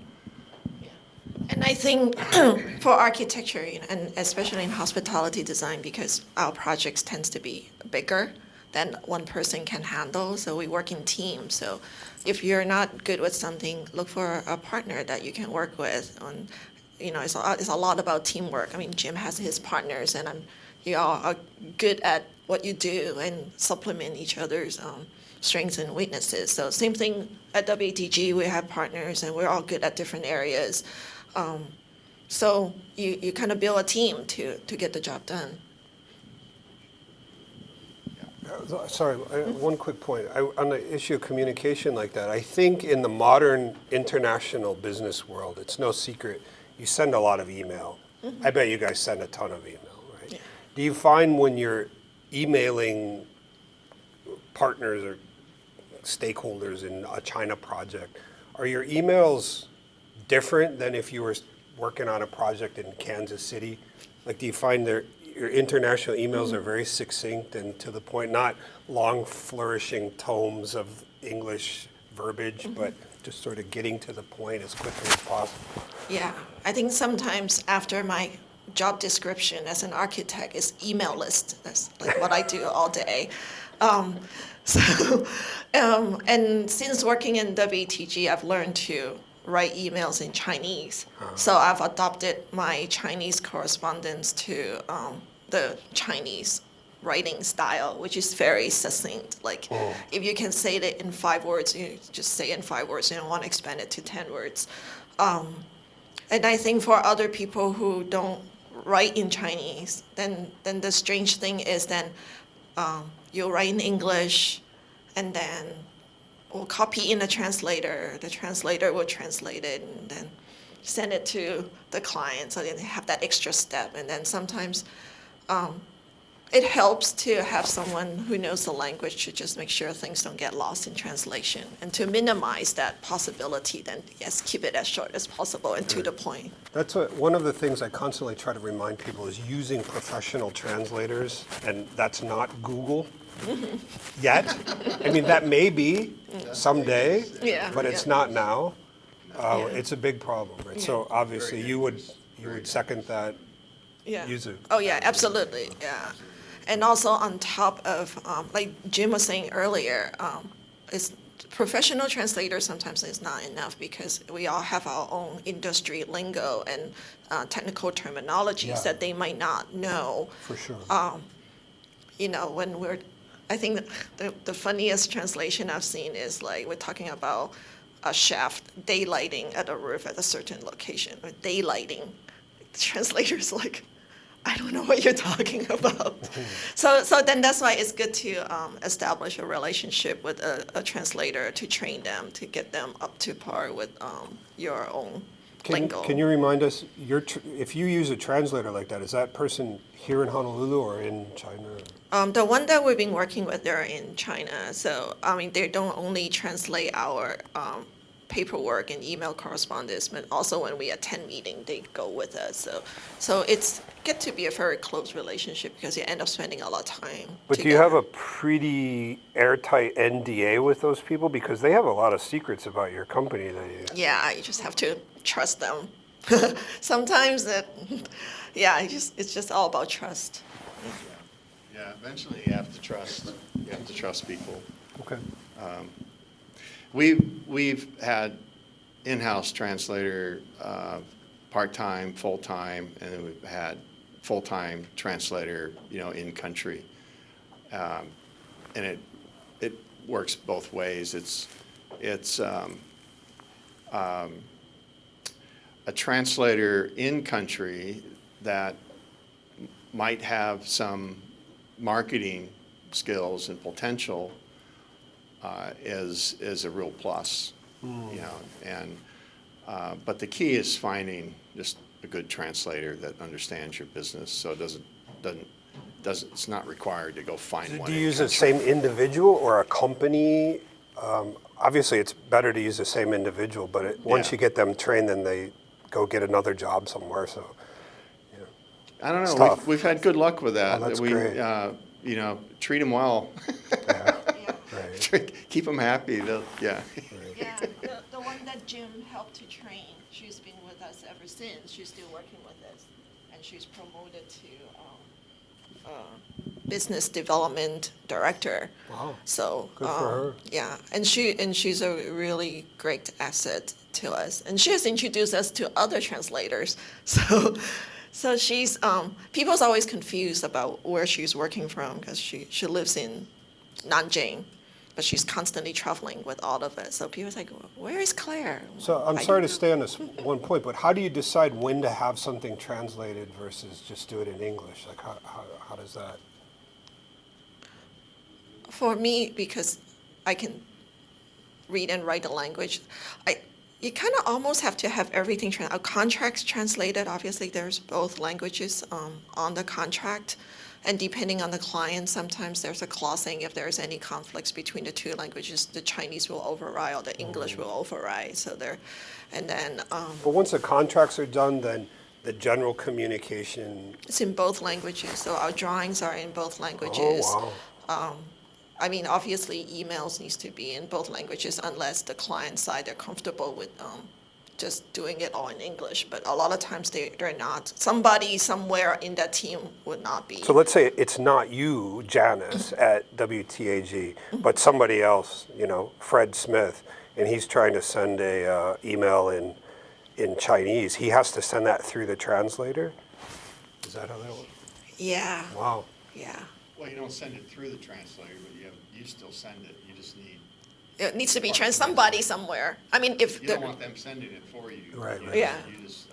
Okay. But we find that very early on in a project, it'll be clear on what communication needs to be translated or not, and makes sense. yeah, and so quite honestly, most of our email correspondence is not translated because most of the time you're connected with an individual, an English-speaking individual who's doing most of the coordination, and so you find that early on in a project, and then you adjust. Another question? Anybody? There was one. Please. So, I've been trying to summarize it in my head. What was it like starting a firm, like getting your first client? Because you talked about getting paid, and expanding from that question, was it local, like your first client was local, or was it international? And if either one of those, like, have you identified a difference between getting that first client or breaking into that market? It was international, yeah, and there was enough of a reputation and repeat business and referrals going on. It was fairly easy to transition for me. And that was because you worked for a larger firm, it was your reputation? Yeah, and it wasn't necessarily because I worked for a larger firm. It's just because for 13 years prior to forming my company, I was primarily working abroad. In that 13-year period, 95% of my business was international. So, over the course of 13 years, you build a clientele and number of contacts and a reputation. Yeah. Please. How important you feel that when you go to a place like China, from your company side, you need someone have a bilingual skill. The reason why I ask is we've been doing consulting work with China for the last 25 years. A lot of time that we go there, we understand Mandarin and Cantonese, but we pretend we don't understand. Okay? And you find the translator, when they translate, it's completely out of line. Okay? Yeah. So if you have nobody in your team that's bilingual, and a lot of times to try to communicate to your client are miscommunicated. Yeah. Do you have any of those experiences? Yeah, I'm sure we both have. And Janice's Chinese skills are strong enough. She can hear and see this herself. So for someone like me, even more so, I had to trust and rely on a well-trained translator. So I personally invested time and energy in training that translator and building up a rapport with that translator to make sure that we were on the same page. And it got to the point where, that was really nice relationship where Claire, you were talking about this one, she kind of knew, what to say in some ways before I even said it. And, but I took the time and energy, personal time and energy to train that person. And since then, other translators, I've had another one now for about 5 years now. And I, personally invest the time and energy in making sure they understand the terms and things. Because it's so funny, everybody's talking English, but no one's communicating. It can easily get off rail. Just. Yeah, I do that to pretend that I don't understand because, because I do understand, so sometimes I do catch those miscommunication, and then I think about, oh my goodness, like what would happen if I'm not around to catch that? But sometimes it's good because then you have deniability. And when something, if anything goes south, you say, oh, that's not what I meant. That's, it gives you some wriggle room to get out of some stuff and say, no, that's not right. Let me rephrase it, or let me, do it over. In the translators that you've used, how often do they do cultural translation besides just language translation? Does that ever come into effect? Oh, yeah, you mean teaching us about, Yeah. local whatever, and absolutely. Food especially, that they will explain what you're eating is this part of the cow. But no, they're really great. I think a lot of the translators that we work with, they also like to travel themselves. That's why they enjoy going to meetings with us, being on the road. A new translator that I've started working with, she would research for us. We should go see this historical site, or we should go see this building on top, because she wants to see it, but she also thinks that there's value for us to Sure. go see it. So, Oh, that's great. Then how do you recommend for the new people going to Asia? You guys, I work with Wondering for the last 30 years, so I know Don Gu and Howard for a long time. So you guys have experience because you probably learning the hard way usually. But for someone new that go to China doesn't know the food translation, how do they find you? just have to ask around. I always feel that the best referral is from someone's recommendation. So before you go to anywhere, you must have known somebody. I mean, you wouldn't just go without anybody, or maybe contact your local counterparts on that side, or if there's some sort of professional organization that can help you.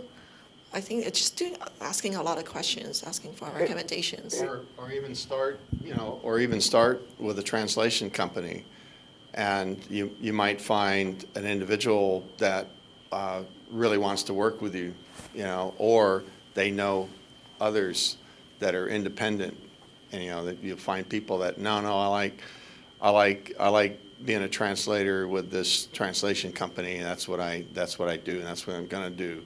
However, I went to school with these people that do it independently, and you just be curious and ask questions. It's amazing. It's amazing what they'll tell you. Don't forget about the local American chambers of commerce and places like that, the embassies, the commercial service.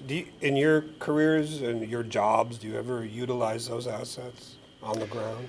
I haven't, and not for any particular reason other than just, there's so many hours in the day, and so I haven't, I've probably missed great opportunity, I don't know, but I haven't tapped them. Okay. David? Let me ask you a very difficult question, and it's going to have to be a little bit theoretical. So for purposes of this question, I want you to assume that there's somebody sitting in this room who has never exported their service. It could be an architect, engineer, whatever. And so just assume that. And I know that both of you have the enormous advantage when you started your careers of really getting on board of the exporting work that was started by Pete Wimberly and others. So that's the reason the question is difficult for both of you. But to that person in this room that's really interested in starting to export it, haven't done it yet, and they're sitting here, let's just assume there's at least one person in this room like that. What advice would you give them on how to get started? I know in our industry, in the hospitality design industry, there's for instance, a lot of conferences focused on the hospitality sector, whether it's the finance side or operations. It's just from A to Z, and there's more than a dozen of them out there just in Asia alone. We will sponsor 3 or 4 of those throughout the year, and if you were starting from scratch and assuming that you have a business portfolio, whether it was just local or not, but assuming that for this hypothetical question, assuming that you have a portfolio to share and a nice website and all that, so you already have a reputation, you already have revenue, coming in, and now you really want to target a new market. And then obviously you're going to decide to carve out a certain amount of funds that you're going to spend trying to do this, the first year or two, and don't expect miracles on the first hit, the first year. You gotta figure that this is going to be, at least a 2 or more year investment. All right. So once you've done that, where do you spend your money? To get your name out there, and other than a website, you're going to need a website, but you obviously got to be out there on the road and meeting these people. And I know our industry, I'm sure the other disciplines have similar sort of professional or sector kind of conferences that go on, and actually I've been approached by ones in the education industry, and we don't do schools, and I don't really want to try to branch out and try to be the expert in too many things, and so I've declined that opportunity. But there's that network, and so no matter what your discipline is, there is that network, and you're going to have to invest some money and go attend these things. And our experience with that is it's been more valuable to spend a little more money and become a sponsor, not just be an attendee. And being an attendee, and you got to have good meet and greet skills, and you're running around with your cards trying to meet a lot of people, and that gets you so far. But if you spend more money and become a sponsor for a particular event, you have a booth, and you have your name there, and your name's on their marketing material, and you still need to run around the room meeting and greeting everybody, but it's a lot easier when you have a booth and they can come to you, and all of a sudden your credentials go up a notch or two. You're not just someone in the crowd running around trying to shake hands with people, but here's your company, and here's the banners and the brochure and all. And then often with that can come a speaking position or sit on a panel, and then it provides a little, that much more credibility when you can sit on a panel and talk about what you do. And this could be your first venue into that country, but the audience is thinking, they know what they're doing, and they'll probably assume you even have more work abroad. You start to look the part, so that that's been, at least in our industry, because of the number of hospitality conferences out there. That's been one of our key venues, and then for us, I'm sure you'll find it in your industry. There's the other sort of partners that are involved, and like in our case, there's always a hotel operator, and so we make our rounds, and you could use the expense to go one of these conferences or whatever to then piggyback and make your rounds, but we make our rounds with the various hotel operators just to make sure that we're still front of mind, and they're seeing our latest things. And that industry has a lot of turnover, and I think all industries seem to have a lot of turnover anymore, and so it's hard keeping up with these people. They jumped from Hilton to Marriott to whatever, and they were in this town in this office for a few years, and you go back and that person's not here anymore. And I mean, it's so it's a steady effort of staying in touch with the people that are in your industry. In your business, in your industry, do you do email newsletters, or is there any way to keep in touch with people like that? Yeah, some firms do, and I kind of think that's actually a good idea. My firm doesn't.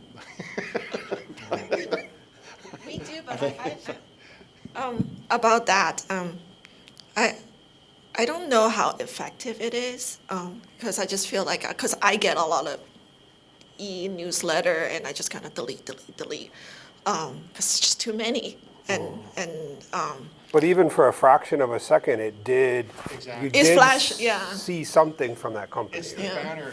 It's like better than a long newsletter, because nobody has time to read those. But sometimes I just get the email sort of banner, and it's announcing something, or and it does. It just puts that name of that company front of mind again. And it's just human nature, we're all busy, and we just, we tend to forget. And, even clients, you did a great project for them, a few years ago, but they've already forgotten you. I mean, it's people just move on, and they're dealing with the moment, and it's just human nature the world over. So it does take an effort to stay in touch.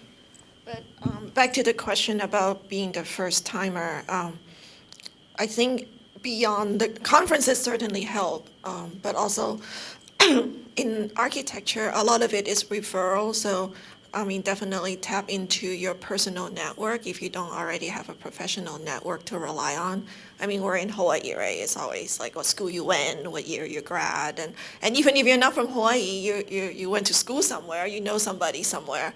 It's all about talking to people, finding out what they're doing, what are they working on, and see how you can link up and do things together, or just kind of get the words out. I was on my own for a few years, and most of the businesses, I mean, wasn't exporting, but in terms of getting that first project, it was definitely by personal referral. Is LinkedIn important in your industry? For headhunting, I get a lot of headhunters approaching me, but other than that, it's good to keep in touch with people that you don't want to keep in touch on Facebook or Instagram because they're professional contacts. So you don't want them in your Facebook world or your Instagram world. So it's good.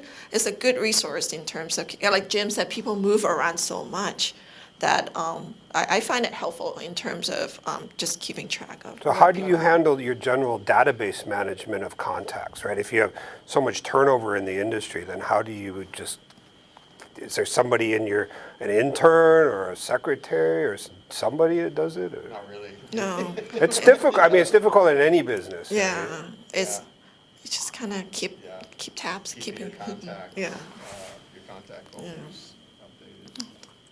Well, ask a question. How important to use the WeChat? Oh. The reason why I ask is, Yeah. I traveled throughout Silicon Valley, and I met a couple of guys who want to buy hotel in Hawaii. They said they run a business card. The next thing they say, are you on WeChat? Yes. So we scan the barcode. Yes. And then we also form small group. Yes. How important, I advise people when you go to China, you have to be on WeChat. Yeah. Well, you got to pay for everything on WeChat too. Yes, my new title will be WeChatter on top of email list. It's crazy. Like I said, I've been away for a little bit. I came back, and then all of a sudden everything's on WeChat. And I try to steer them back to email because to me email is a more professional.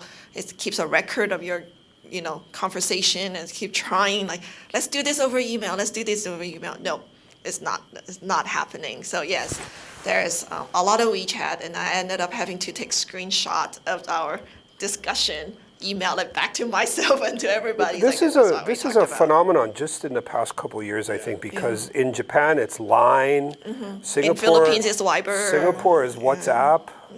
Yeah. Yes, everybody has their But thing. not in this country. Drives me crazy. Yeah. Sorry, Lori. In your interpreter, are there times where you folks share an interpreter, and if you do, who absorbs the cost? Is it automatically you as the composer absorb the cost? And the second question is, how do you embed or how do you calculate the interpreter costs in your proposal? It's just part of our fee. I think also there was a question earlier about travel expenses. So we tend to propose a lump sum fee that includes everything, interpreter, travel, everything. The interpreter, they usually charge by hours or charge by days if they're traveling with you. So you just pay that. Clients, developers, other people don't pay for it, even though they reap the benefits of it. But I guess it's us because we show up not speaking the language, so we're the one that needs the help. So pretty much if it's a joint thing, you would pick up the cost of that interpreter. Yeah, I guess whoever brings the interpreter Well, would pay they for it. pick up the cost, but they've built it into their overall budget that the customer's paying for. So Yeah. Touching on that and going back and, getting started for the first time, it reminded me of when we started in China. We didn't have a translator. And I was actually borrowing the landscape architect's translator. So, you got your network of consultants that are part of a team of whatever you're doing. And so I was tapping into that for the first couple of projects and sort of quickly realized that, guys, we're going to have to make the investment and hire our own translator. And then I convinced the local office to do that, and that was Claire. But yeah, trying to get started, that's a good source is is your consultant network, just piggybacking on to their translator to help you get going. Question from Randy. Yeah, hi. Having some experience in the real estate asset management and reconstruction industry, my question to you is, with all these possible building codes, specs, and so on, change orders, from the time that you first sit down with your client and designing an architectural plan to the time that it's finally completed, what percent from where you started off with those plans actually complete with that vision? Because there's got to be a lot of give and take with all the change orders and so on, and miscommunication going in, language differences and so on. Where would you say that initial plan ends at the end of the day? Very good question. Loaded question. And how to answer that sort of succinctly or short is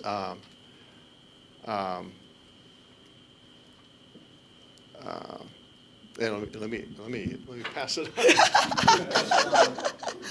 So how much of the original vision gets built? Is that the question? It really varies from project to project, because we have projects where the developer would keep us all the way through to the very end. There are projects where they ask us to only provide concept design or schematic design. So it depends on where we stop off. So the farther we go, the more of the original vision will get to be retained. If we stop at concept, then who knows what they'll do with it afterward. But on those where we get to stay to the very end, I would say about a little bit more than half. Yeah, I mean, we're fortunate in China and in some of these countries where they have a lot of respect for the that original vision, and they try their best to follow through with it, and so we're fortunate that way, I feel. But yeah. Yeah, you know, it's a hard one to answer because and it's directly correlated to how long you're involved with the project, and so we don't even accept work that's less than through design development. So if they're just hiring, you know, there are plenty of developers out there. It's like, oh, let's hire that Western expert in resort design, and I'm not sure I can afford their fees, but let's get concept design from them. We'll get a good concept from there, and then we'll go build it. You can't, as you know, you can't build. I don't care how great the concept is. You cannot build a good project from concept design, and so what happens locally as it's turned over to the local architect of record is the design process generally stops. So now and often by the directive of the chairman, because he's like, build this concept exactly, don't change anything. Well, a design needs to evolve. So if you're literally, and this is just a naive, you know, we get these naive chairmen, but you know, if you were to freeze a concept design and blow it up and then try to build it, right, it's a disaster. So it's a process. The only way your client's going to succeed is following the process, and that's one of our biggest challenges, is trying to educate the clients. You have to invest in the process. These things don't just magically happen, and the smarter clients, it eventually dawns on them, and it's another. They often don't really get this until I'm face to face. It's impossible to do this on an email. It's a little easier on the phone. You try to explain it on the phone and have conference calls. And then sometimes it comes down to that face-to-face visit. And then generally, the smart ones will figure it out and they'll back off. So I could tell you 20 years ago, it was hard to sell more than concept design. And there were a lot of firms that were out there just doing concept design. I've never seen a good project built from concept or even schematic design. It's just too many shortfalls. So we built it to where, in like China as an example again, Turning Point was our first resort built there through DD. And next door, for the next two lots adjacent to us, there were other resorts going up. One was designed by a local architect, another by an international, but they only did like concept or schematic design. And then all three projects are online, and it's very clear which one was a lot better than the others. And it wasn't just because we were that much more talented. It's because we took the project through design development, through construction document review, and construction site visits. And as you know, there's so many questions and things that come up during construction documents or during construction. And not questions because, you know, things aren't thoroughly done. There is that. But it's just second guessing. Everyone has an opinion on how to maybe do something better, do something cheaper. And then, like, you know, that may be cheaper and you save, you know, but you want to be penny wise, pound foolish, right? If you do that, you're going to kill the guest experience, and you're going to ruin, you know, the revenue potential of this property. So keeping that expertise on the job throughout construction to help guide the client from derailing the thing, even they think they may be helping, but they don't realize they're hurting the project from a holistic perspective of understanding the you know, the guest experience and all that. And so you know, the best projects have been the clients that understand this and have kept us involved, hands down. So you got to fight. You gotta fight for that, and you gotta realize sometimes, yeah, you gotta walk away. It's not worth it. It's gonna end in disaster, no matter, yeah, you know. Oh, and here's another little point. As you're negotiating with your client, and sometimes this has gone on for a few months, back and forth, and not just a few weeks. And our experience has been how clients act during the negotiation phase tends to be how they're going to act as the project gets underway. So sometimes you might think, oh, they're being just a tough negotiator. They're being a real ass, right? They're being really, but that's just because, you know, tough negotiations. And once the project gets going, it'll be a lot better. They'll be nicer, right? Not in my experience.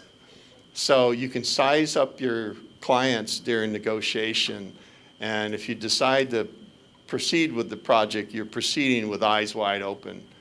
And when we've made that rare exception, you know, and sometimes it's because, hey, it's cash flow business. You know, this would be a good filler to do.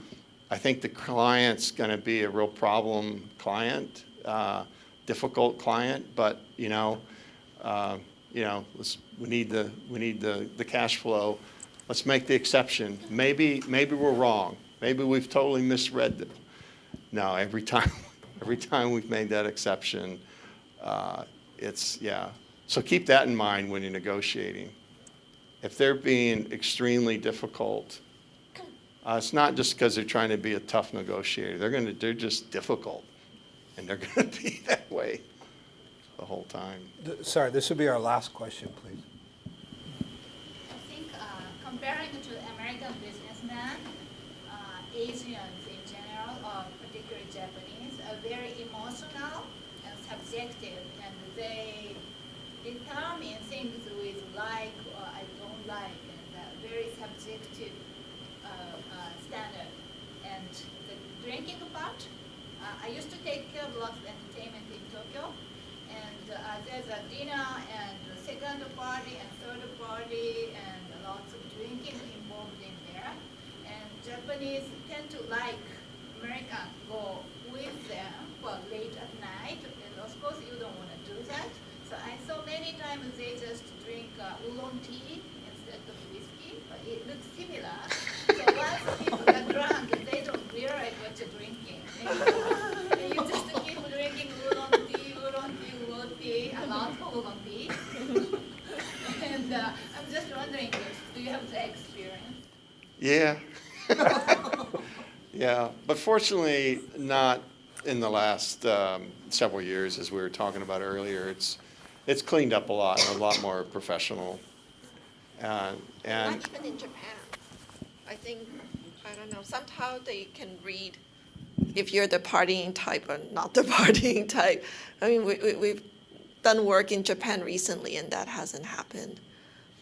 So I think they kind of know that you're not into doing that kind of things, and they don't necessarily ask you to do it. Okay. Thank you for that. Again, this was our first foray into a services exporting seminar. So for me personally, I think it turned out wonderfully. We got a lot of information here, and that's entirely because of you guys and your candor and coming here in your extremely busy schedules and taking time out of your day. And we greatly, greatly appreciate it. The exporting community in Hawaii greatly appreciates this. We will have a lot of lessons learned from this. And just sitting here listening to your wonderful comments, I had a lot of ideas about how we could develop some further activities based on exporting of services. So again, everybody, please thank Janice Lee and Jim Freeman for taking time out of their extremely busy schedules. I think it was an excellent, excellent presentation, so thank you very much. And with that, we'll close it. I have one quick comment. HPEC is starting what we're going to have brown bag lunches on the last Wednesday of every month, where you bring your lunch, and we will have an exporter that will give a brief presentation, and then we'll have a roundtable discussion with that exporter from all different aspects of the food chain, from exporting products, services, freight forwarders, shipping companies, what have you. So the first one will be June 27th and July 25th, August 29th. Those are already scheduled, so please check our website for that. Again, thank you everybody for coming. Greatly appreciate your presence.